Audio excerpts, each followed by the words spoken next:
যেখানে হাতে ৫ থেকে ৭ জোড়া চামড়ার জুতা তৈরিতে লাগে ১ ঘন্টা, সেখানে টোলাস্টিং নামের এই মেশিনে একই সময়ে তৈরি হচ্ছে ৫০ জোড়া চামড়া জুতা। তাই এবারে চামড়ার মেলায় অনেকেরই নজর কেড়েছে এটি। মেশিনটির বাজারজাতকারী প্রতিষ্ঠানটিও চাইছে সবার কাছে এটিকে তুলে ধরতে।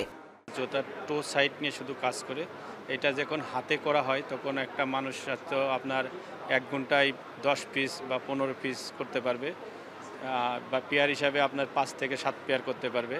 আর এটা যখন আমরা মেশিনে করছি, যদি আমরা লেদারের শু তো কাজ করি, তাহলে এখানে আপনার ৫০ পেয়ার করা যাবে। এবং যদি এক্সপোর্ট কেটসগুলো যদি করা হয়, তাহলে কেটসগুলো আপনার ১২০ পেয়ার থেকে ১৫০ পেয়ার পর্যন্ত পার ঘন্টায় এই মেশিনে করা যাবে।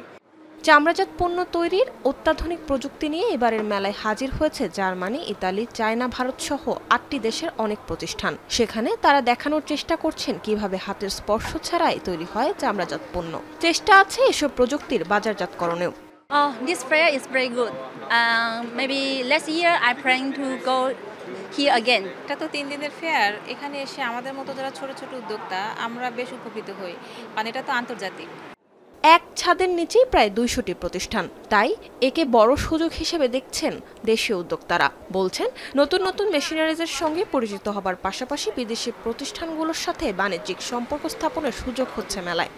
মেলাটার উদ্দেশ্য হলো এই কারণে যে এখানে কিন্তু এলডব্লিউজি ২টা ফ্যাক্টরি আসছে, তারা যে আসতেছে আগে আসতেছে যে হ্যাঁ চামড়া এক্সপোর্ট করার জন্য যে জিনিসগুলো দরকার, অনেক বায়ার আসলো, অনেক বায়ার দেখলো যে হ্যাঁ আমাদের এখানে বাংলাদেশ অলরেডি চামড়া এক্সপোর্ট করতে পারতেছে। চামড়া সংরক্ষণের জন্য অবশ্যই আমাদের অনেক নেগেটিভ জায়গা আছে, কারণ আমরা এখনো ওইভাবে প্রসেসিং করতে পারতেছি না।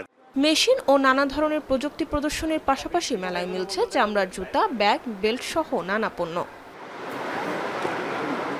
সঠিক সংরক্ষণের মাধ্যমে চামড়া শিল্প আরও সম্প্রসারণ সম্ভব, সাথে দরকার অত্যাধুনিক প্রযুক্তির ব্যবহারও। এই প্রদর্শনীর মাধ্যমে দেশীয় উদ্যোক্তারা আরও সম্ভাবনা নিয়ে দেশীয় পণ্যকে এগিয়ে নিয়ে যাবে, এমনটাই প্রত্যাশা আয়োজকদের। মরিয়ম আজিজ মৌরিন, এখন, ঢাকা।